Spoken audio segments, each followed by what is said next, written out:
In today's video, I'm going to show you how to assemble your new Black & Decker 20-volt string trimmer.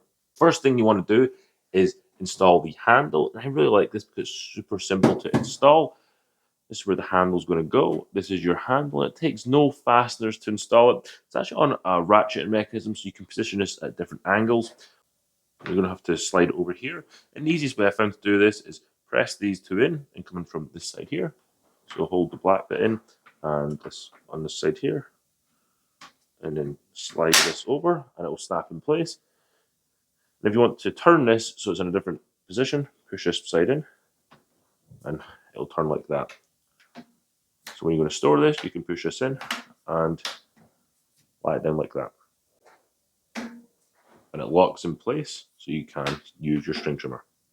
This deflector here is in the wrong hole, so you need to put it into the correct holes before proceeding any further.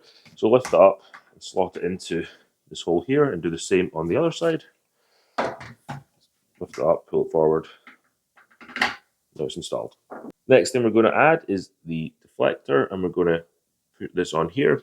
See, there's a little hole here. That's for the screw that comes. Make sure you take that out first or it won't install properly. There's a little clip here, and we're going to push that clip all the way until it seats in that slot there. Slide this on. And then with that seated, we're just going to install the screw to make sure it doesn't come out. Last thing you need to do before string trimming, unless you're really short, turn this to the side and pull the string trimmer out to the appropriate size that you need, depending on how tall you are. If you want to use this as an edger, undo this, and you can turn this to the left so it flips over, and then you can edge your lawn now too. Take a pair of pliers, cut off the cable tie for the trigger. Now you're ready to start weed eating. That's how to assemble this Black & Decker 20-volt string trimmer. If you're not sure how to restring this Black & Decker 20-volt weed eater, you should watch this video here where I show you how to.